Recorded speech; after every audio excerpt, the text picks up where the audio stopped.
8 años, en un armario de mi casa encontré una caja que había tubos de pintura, unos pinceles y unos cuadritos a medio terminar. Era una caja de mi abuelo, que mi abuelo había muerto antes de nacer yo. Y entonces aquello a mí me encantó. Yo era una niña gordita, con unas hermanas mellizas maravillosas, un hermano muy guapo y muy listo, y una hermana pequeña insoportable que la quería matar porque era listísima. Y entonces la pintura, aquel espacio, aquello que había yo encontrado y que además me dejaron usarlo porque a nadie le importaba nada, fue mi pequeño rincón. Entonces estuve durante muchos años haciendo trabajos, estropeando primero los cuadros de mi abuelo que tenía mitad, pero luego poco a poco pues fui buscando. Mis padres encantados porque sabían que regalarme por Reyes y por mi santo un par de pinceles y un par de tubos y ya estaba. Claro, el problema se planteó cuando después de terminar el bachillerato yo dije que quería hacer Bellas Artes. Y entonces mi padre, que era un señor muy simpático, pero no tenía ni idea del mundo artístico, dijo: esto tengo que informarme. Entonces se fue a buscar a un ingeniero de cabeza cuadrada que, como él decía, había suspendido 14 veces el dibujo en la carrera, o sea que de dibujo no entendía nada. Entonces se fue a informar y me dijo: no, tú tienes que ir a la Massana porque Bellas Artes no es para mujeres, no es para chicas, no es para señoritas, en realidad. Corrían entonces los años 60 y... Bueno, pues yo, nada, yo me obediente, fui a la Massana. En la Massana fue fantástico, me enseñaron muchas cosas, me lo pasé muy bien, encontré muy buenas amigas, tuve un grupo de muy buenas amigas y además conocí al compañero que sería de toda mi vida durante 40 años, Agustín Fructuoso, o sea que fueron unos 5 años muy nutridos. Pero lo que allí se hacía en realidad era dibujo y pintura para aplicar a técnicas, a hacer platos, a hacer alfombras, a hacer cerámica. Y yo no quería eso. Yo había estado trabajando desde que era pequeñita, a nadie le importaba mi vida ni nada, y yo he contado mi pasión, con mis angustias de adolescente haciendo una cosa muy expresionista, muy así, que nadie miraba. Y claro, yo para mí aquello era muchísimo menos intenso y buscaba esa intensidad. Cuando ya terminé la Massana, entonces decidí que hacía Bellas Artes. Yo ahí ya por supuesto compaginándolo con trabajo porque había que ir apañándose la vida, ¿no? Y entonces en Bellas Artes me enseñaron muchísima técnica. Trabajé 5 años muchísimo, pero no había ni para nada de discurso, ni nada de concepto, nada de ideas. Era solo técnica y además academia. O sea, las cosas había que hacerlas así, en casa como mi padre, había que hacerlas así, y no se podía salir de ahí. Y además el futuro que uno veía como mujer para pintar era los paisajes, las flores y algún poquito abstracto, pero de suavito. Y yo era muy expresionista, muy bruta, bastante sucia, o sea, una cosa así. Total. Claro, el tardofranquismo además había evitado que llegara todo tipo de información a la Escuela de Bellas Artes, con lo cual la cosa estaba fastidiada. Y entonces, en todas esas, la relación de Agustín y yo, Agustín Fructuoso, que también era pintor, o también quería hacer una intensidad como la mía y tal, pues resulta que nos vinimos a vivir a Hospitalet. Entonces él tenía un piso en Pumilla-Casas y fuimos a vivir a Pumilla-Casas. Al cabo de un tiempo nos dejaron un pequeño espacio su padre para poder poner un estudio en un almacén que tenía de cosas. Y empezamos ahí. Y entonces decidimos que íbamos a hacer unos papelitos a ver si convocábamos a los artistas de la ciudad.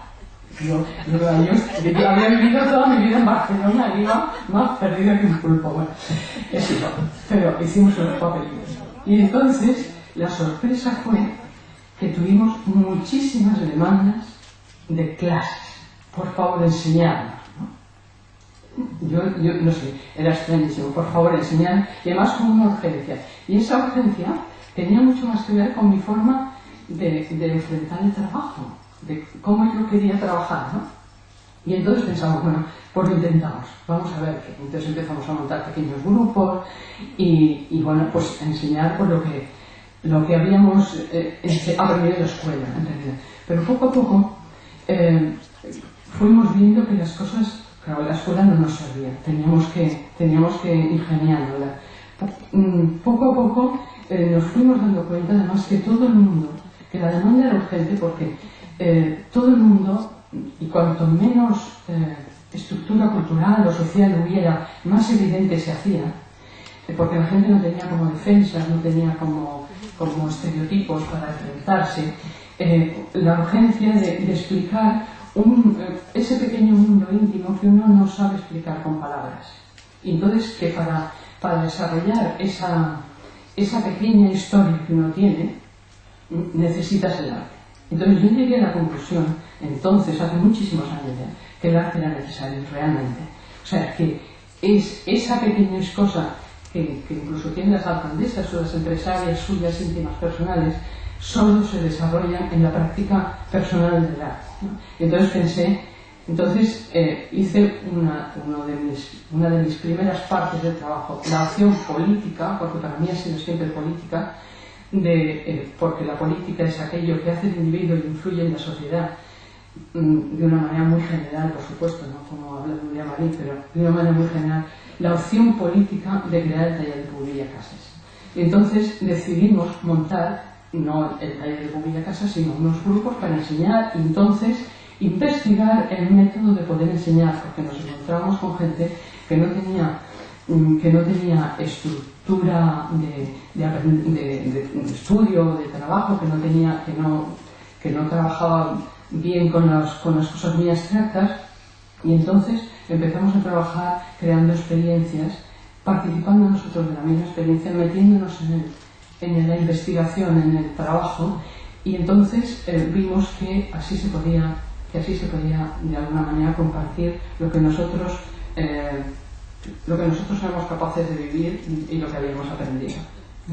Entonces, esa es una parte de mi trabajo que se ha mantenido en los 38 años que llevamos en ese trabajo, investigando métodos, creando casi performance. A mí me gusta que las situaciones con las que trabajamos, no todos los días, pero con las que trabajamos, sean situaciones de aventura, situaciones vivas, que uno participe que sea realmente a partir de esa persona y en ese momento que nosotros trabajamos cada una de las propuestas que la gente trae.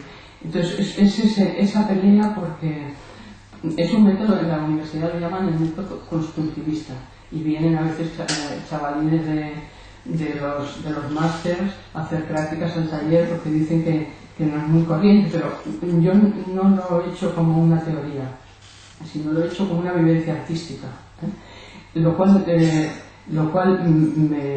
por eso lo incluyo con mi parte artística, ¿no?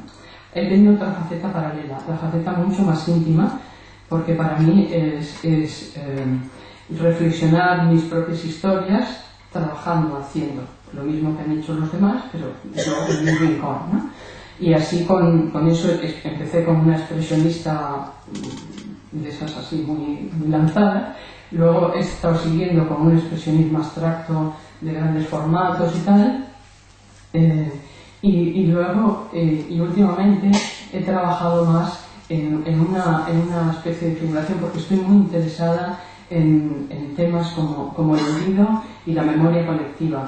He tratado muchísimas mujeres durante todos estos años y sé que las mujeres, los hombres también, pero las mujeres especialmente, llevamos mucha historia colectiva con nosotras. Entonces, las últimas obras que he hecho, de las que estoy contenta, porque la he presentado en Lituania, ya la Dresde y tal, es una de ellas, es una trilogía de las que he hecho una obra, estoy esperando a ver si puedo tener dinero para hacer las otras dos partes, y es sobre la memoria colectiva.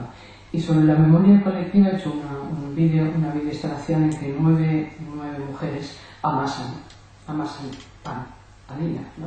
Entonces, en todos esos gestos, el estudio de todos esos gestos, el mecer, el lavar, que llevamos todas en nuestra gimnasia diaria, y que nos unen a nuestras abuelas, y nos unen a nuestras a